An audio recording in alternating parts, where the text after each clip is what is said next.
All right, today we're going to talk about a book that completely flips the script on what we think a successful career looks like. It's called The Detour CEO, and it argues that the best leaders, well, their paths are anything but a straight line. Think about it for a second. Have you always pictured your career as, well, a ladder? You know, one predictable step after another heading straight for the top? It's what we're all taught, right? But what if that whole idea is just wrong?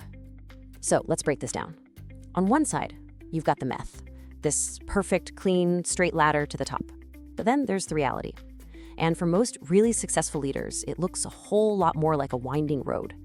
We're talking unexpected turns, sideways moves, sometimes even taking a step back, but all of it, and this is the key, leads to way more growth in the long run.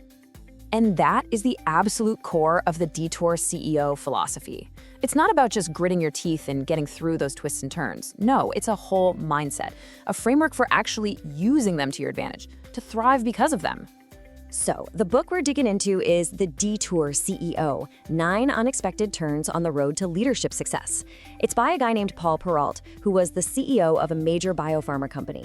And what's cool is that this isn't some dry academic theory. It's all based on his own real-world experience, his own winding road to the top. And if you take one thing away from his philosophy, it's this quote right here. The whole idea is that those detours, they aren't just bumps in the road. They are the road. That's where the magic happens. It's where you build toughness, where you get that crucial perspective, and where you find those aha moments that you totally miss if you just stayed on the straight and narrow. So Perreault breaks this all down into 9 unexpected turns. And these are a mix of big ideas and super practical advice. You've got mindset stuff like you're not the job, which is all about not letting your title define who you are. So important. And then you have real-world strategies like choose your 80-20 people, basically focusing on the folks who give you the most bang for your buck, energy-wise. Each turn is a tool to help you navigate your own career with a lot more purpose. Okay, this is all great in theory, but why does it really matter? Well, it's because this whole detour philosophy is like an antidote to some of the biggest, most common mistakes you see leaders making all the time.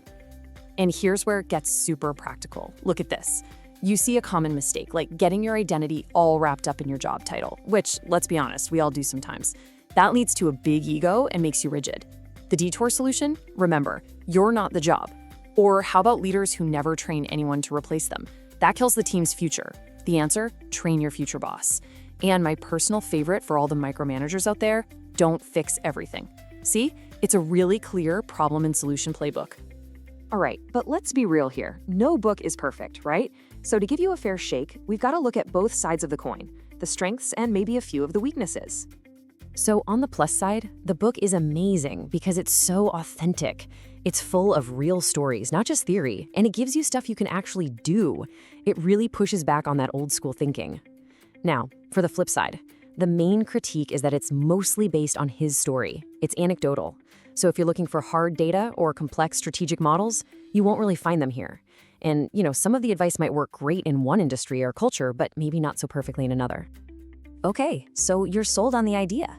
Now what? How do you actually do this? Well, we've boiled down the book's core ideas into a simple 8-step action plan to help you turn these insights into real-world impact. We'll start with phase 1, getting this stuff up and running. The very first step is just to reflect. Look at your own career. What were your detours? What did you learn from them? Then get really clear on where you add the most value. And from there, it's about looking outward. Start training your replacement, seriously, and get comfortable delegating. You have to let go. It's all about moving from thinking to doing. Then comes phase 2, which is all about making this a habit, not just a one-time thing. This is where you actually look for sideways moves to learn new skills instead of just chasing the next promotion. It's where you get serious about your work-life balance so you don't burn out. And this is huge. You have to build in feedback loops. Check in with yourself and your team. Is this working? What needs to change? This is how the whole Detour CEO idea stops being a concept and just becomes who you are as a leader. So we've looked at the book, the problems it solves, and a plan to make it happen. We're at the end of the road, so to speak. What's the big idea we need to walk away with?